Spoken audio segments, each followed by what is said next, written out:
Hi, welcome. My name is Liz Ndoye. I am here to teach our Art at Home lessons sponsored by the Hoboken Public Library. We have started this series of classes to enable people to be creative during this time of sheltering at home. A great way to reduce boredom, stress, anxiety, worry is to be creative. And what better way to be creative than through the visual arts? We are going to talk about an artist, a Latina American artist, in celebration of Latina American History Month. We are going to look at her work, talk about her work, and then we are going to create a watercolor in the style inspired by the artist. Tonight's artist is Elisa Niesenbaum. Elisa Niesenbaum was born in 1977 in Mexico City, Mexico. She now lives and works in Brooklyn, New York. Her early work consists of small, intensely painted still lifes of flowers and delicate yet colorful abstractions.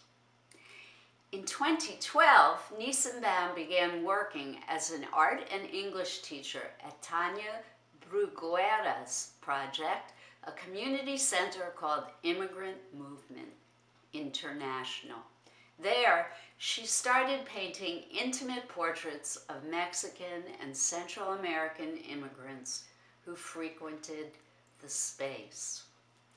The subjects of her recent work are often undocumented immigrants. They're portrayed in bold colors against patterned interiors and private spaces.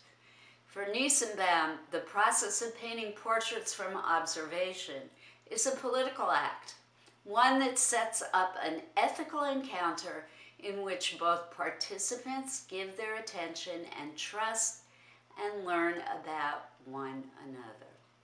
The portraits offer a personal view of immigrants, some of society's least visible members.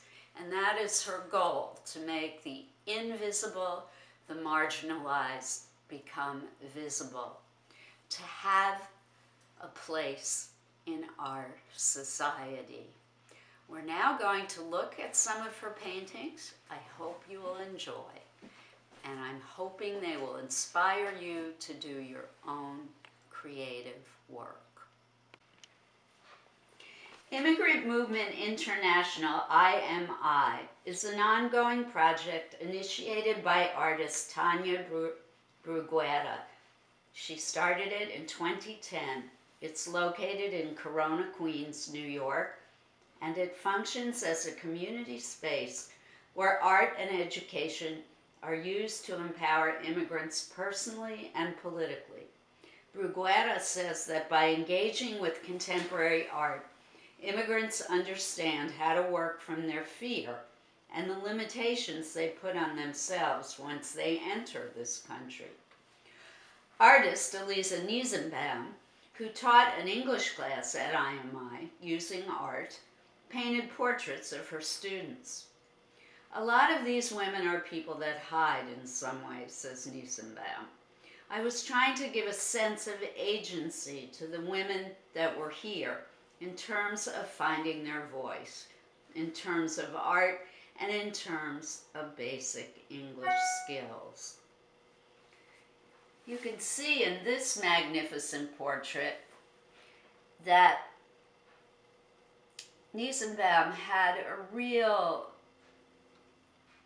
empathy for her models.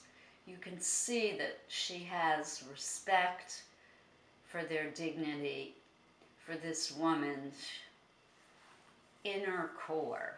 I mean, it's just so touchingly beautiful to me. I love the colors, I love the composition, I love the way the artist echoes these curves. The curve of this blue shape, the curve of this arm, the curve of the wrist, all of that leads the viewer's eye back up to this magnificent, powerful face.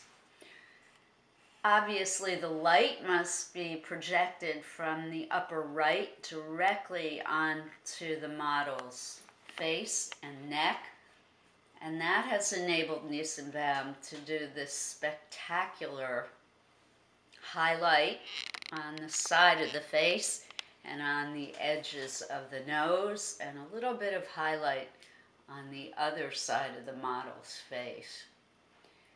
Beautiful the way this jagged edged highlight is mirrored in the triangular shapes on the bottom right here, and also in the highlight on the model's neck.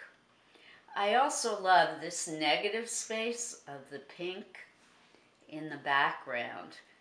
This rather large shape here really emphasizes the curve of the model's head, ear, and neck and shoulder, and it just shows beautiful movement.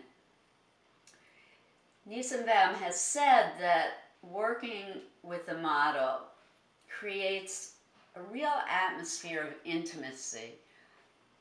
She works hard to build trust between herself and her models, and you can see in this very relaxed pose of the model that trust must have been established between the two women. It really is a very heartfelt, calming piece. Very deep emotions in it for me. I think Niesenbaum probably felt privileged to be in a space that she created where the model would feel this comfortable and trusting. Beautiful portrait.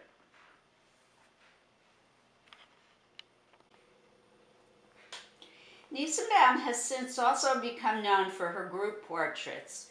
When on a residency at the Minneapolis Institute of Art, she painted group portraits of guards employed at the museum, which were then displayed in the exhibition space, A Place We Share. In 2015, after receiving a fellowship from the Mayor's Office of Immigrant Affairs in New York City, Niesenbaum painted a group of portrait of 15 women who worked at the agency. The work is said to pay homage to Sylvia Slay's group portrait of AIR Gallery members. Niesenbaum recently completed a residency in the London Underground as part of a UK public commission to paint portraits of members of the Transport for London staff. The resulting large-scale group portrait is displayed in London's Brixton Station. Niesenbaum has said that she's influenced by Mexican muralists such as Diego Rivera, and righty Amy Sherlock has suggested that Niesenbaum's work is a form of social practice. So here is a portrait of two models. I'm guessing husband and wife, probably her students in her English classes. Not sure they're in class, but how wonderful is it if she allows her students to lounge while they're trying to read the New York Times. I think that would be awesome. But I love this portrait because I wanted to point out the fact that she frequently does her portraits in front of highly patterned backdrops, which is quite familiar, or should be familiar, to those of you who know anything about Mexican art.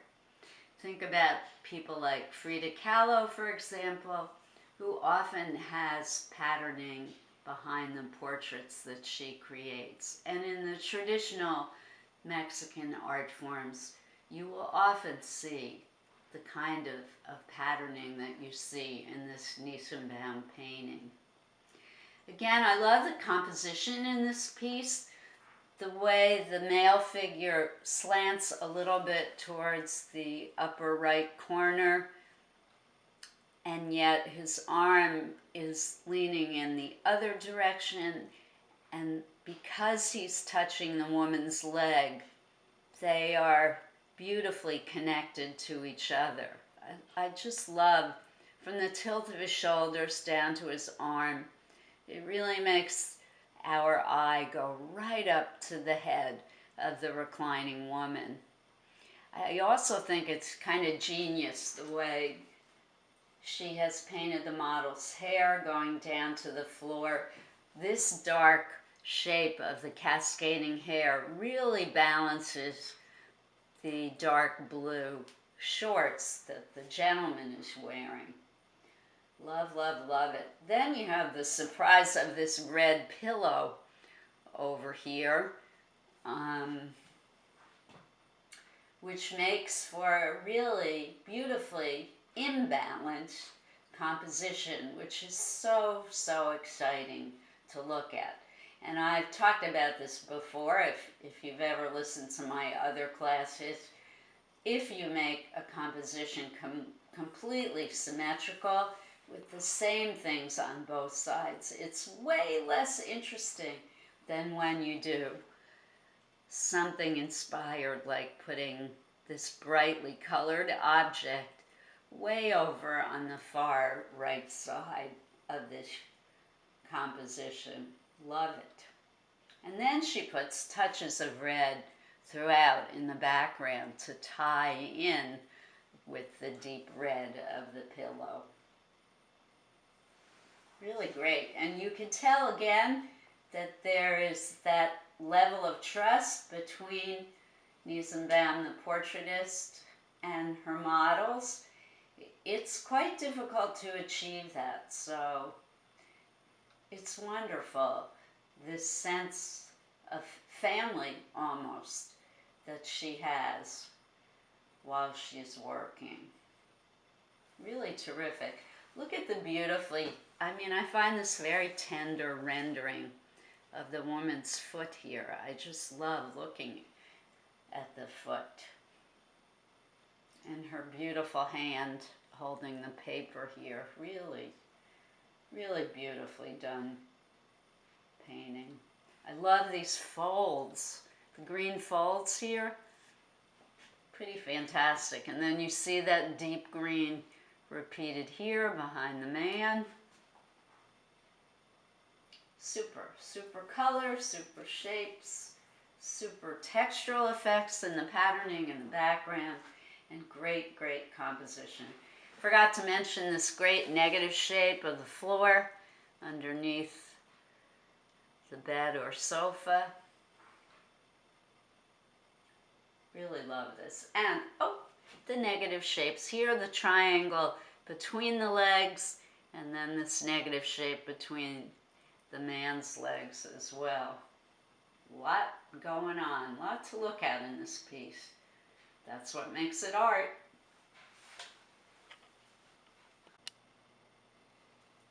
Niesenbaum has had solo exhibitions at White Columns, the Minneapolis Institute of Art, Mary Mary Gallery in Glasgow, Illinois State University, and the Shane Campbell Gallery in Chicago, among others. She's participated in numerous group exhibitions, including at the Flag Art Foundation. She's represented by the Anton Kern Gallery in Manhattan. She's shown at the Norwich Castle Museum, and Niesenbaum was also included in the 2017 Whitney Biennial. So here you see an example of one of her group portraits. Really fantastic. I don't know which group portrait this is, but I'm loving the variety of people. Some seated, some standing, all in different clothing. Great patterning behind the figures on the wall behind them. Just a magical, wonderful gathering of people. And again, in this you can see her love for detail. For example, the beautiful rendering of this woman's shoes down here. You can literally see each lace on the shoe. Often when you can see those kinds of details, it's helpful if you're trying to do realistic imagery. Details really go a long way in helping to achieve realism. Love, love, love this painting. You can tell again that they're trusting Niesenbaum to paint their portraits, and you get a feeling too of camaraderie and friendship between these people, as if they know each other really well also. Terrific. I like how she framed it. There are tiles here. This one may be the Brixton Underground Station portrait. These may be the British Underground staff. I did not find a title for this work, but I sure do like it. Yeah, this may be the London Underground staff portrait. Beautiful colors, great textural effects, wonderful group portrait. You can see the influence of Diego Rivera in this piece too. It really is reminiscent of his large murals in which he has many, many, many people.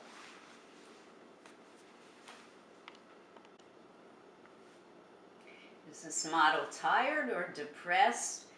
Tough to tell, but again, seems to be quite relaxed and open and amenable to being painted by Niesenbaum. Really, really love the colors in this piece. The red family tones of the background and the texture in his sweater and in his headband. He almost glows too, the orange and bright yellow highlights that you see on the face. Really nice. It's almost as if he were in a blue light situation, like in a nightclub, the way his skin has that glow to it. Beautiful, beautiful composition.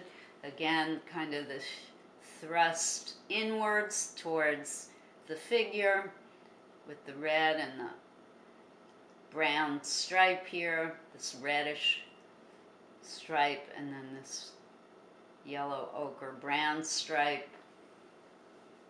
Everything is pulled in towards the face of the model, so that really is brilliant compositional work. This arm leads up to the face. Even the brush strokes that she has in the background here seem to direct our eye right at the model's face. Like it a lot. Hope you do too.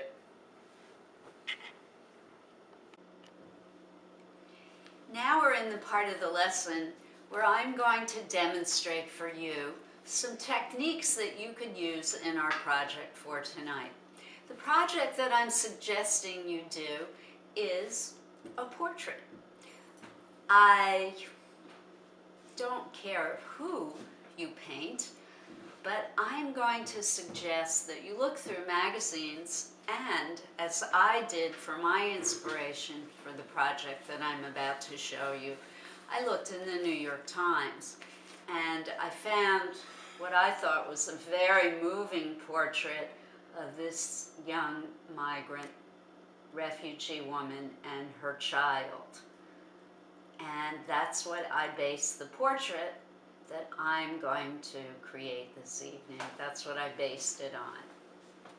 So you can find a lot of inspiration in places like newspapers and magazines, although you may be an immigrant yourself, or you may have relatives who are immigrants. Go through family photos to look for images to use. That would be wonderful too. You would immediately have that feeling of intimate connection with your model, just like Elisa Niesenbaum. But again, tonight I found this picture in the New York Times. It moved me tremendously, and I decided that I would create my own portrait similar to the way that Elisa Niesenbaum did her work. Will your work look exactly like hers? No. Will your work look like mine? Absolutely not. I want you to remember that when you do your art, your own personal style will shine through and show through. Don't fight it, go with it. That's what makes your work art and not craft. All right, so we're going to use watercolor paint tonight. I have a new kit of watercolors that I found on Instagram of all places. I'm not sure, but I believe it is a Korean company that manufactures this kind of watercolor paint. The calligraphy is all, I think, in Korean. I cannot read it, unfortunately, so I can't even tell you the name of the company. But one day when you're on Instagram, you may be lucky like me and come upon this set of watercolors. They are dry cake watercolors, different from the tubes of paint that we've used in other lessons. So watercolor paint does come in tubes. It also comes in dry cake form like this. This watercolor set is just incredible. It has 42 different colors in every color spectrum that you can think of. So red family, brown, green, blue, neutral, earth tones, orange, and yellow. All right. Watercolor paints, you need water. If you're lucky enough to have watercolor paper, that's great. Watercolor paper is made especially for working with wet paints. It has what we call a tooth or texture to it that enables you to work with water and create wonderful effects. I am lucky enough tonight to have watercolor paint. Because I was working in the style of Niesenbaum, I wanted to enlarge the faces that I saw in the magazine photo and have them fill up the entire page. You will notice, however, that it is not a symmetrical composition. I loved, in the photograph that I was looking at, I really loved the dark form that the woman's head wrap created. I loved how it dominated the whole image in the painting. And for me, this imbalance of this heavy dark shape with the light, bright, negative space of the background behind the child's head really works. I drew first in pencil, as I mentioned. I enlarged the shapes and forms of the face, and then the next step I took was to do what we call a wash. Artists call the first layer of paint in any painting a wash. You can create a wash with acrylics, you can create wash with watercolor, you can do it with oils and turpentine. And to do a wash, you need way more water on your brush and less paint. The colors will be transparent and thin. And you can do the wash areas really quickly. This brush I'm using is a little too thin and fine-tipped, so I'm going to use a larger brush. Now, because I've done the transparent washes, now I'm going to go back in and add more color. And the way I do that is to use less paint, or less water, sorry, and more paint. Really saturate the brush with paint. And you can see the intensity of the hue is much darker. In watercolor paint, you'll have more success if you do these large shapes first. I did the background, filled it in with the first wash, and then I went in to paint the face of the woman and child.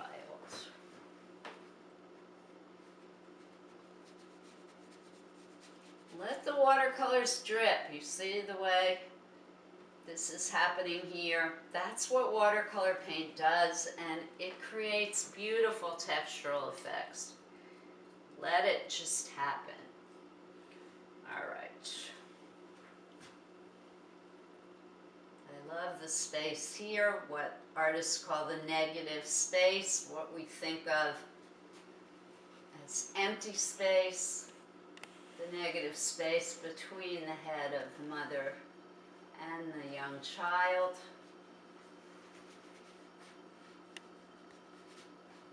So I definitely want to emphasize that by laying in more color.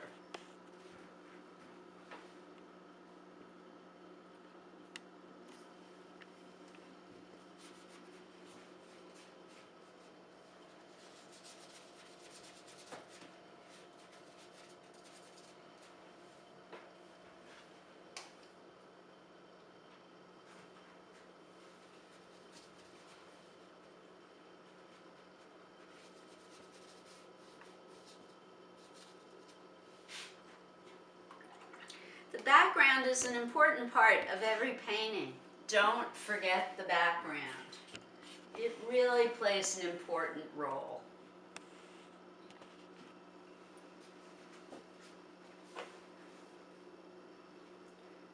Most artists do not want to leave the background empty or white. A white background tends to soak up everything in the foreground.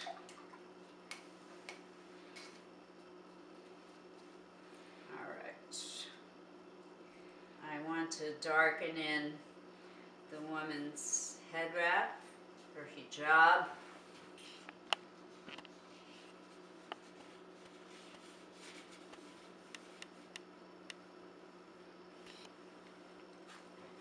Really love the dark drapery.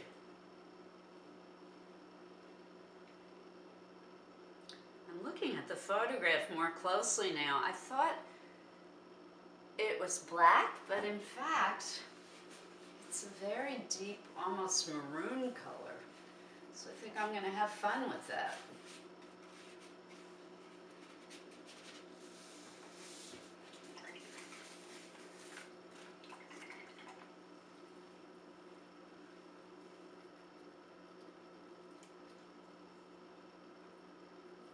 I'm going to add some deep red in here. Why not?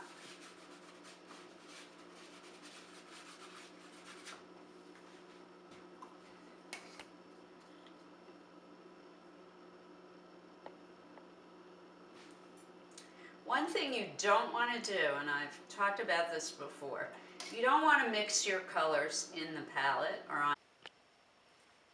So you can see that off camera I did more work. Unfortunately, we don't have time for me to complete the portrait for you to see, but you can now visualize what I've been doing. I've been adding darker areas, more shadow, more outlining and detail, and that's what you have to do. Again, it is all about your style. Allow your hand to go where it will.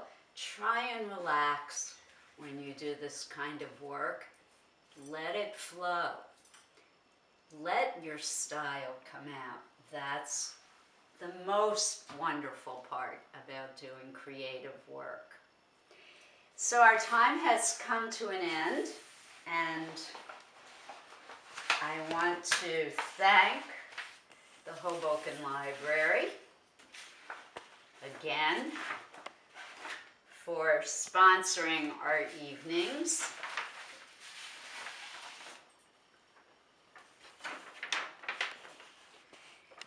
If you want to see more of the Art at Home lessons, I encourage you to visit HobokenLibrary.org, where you will find all of the lessons that we have done. So this was our final in the series of Latino and Latina American artists. And in the month of October coming up, we will start a whole new series of projects. It's been a pleasure. As always, my closing remark is art on. I encourage you to express yourself through paint. Have fun, let it flow, take some risks, and enjoy your time at home. Stay safe and healthy. Until next time, bye-bye.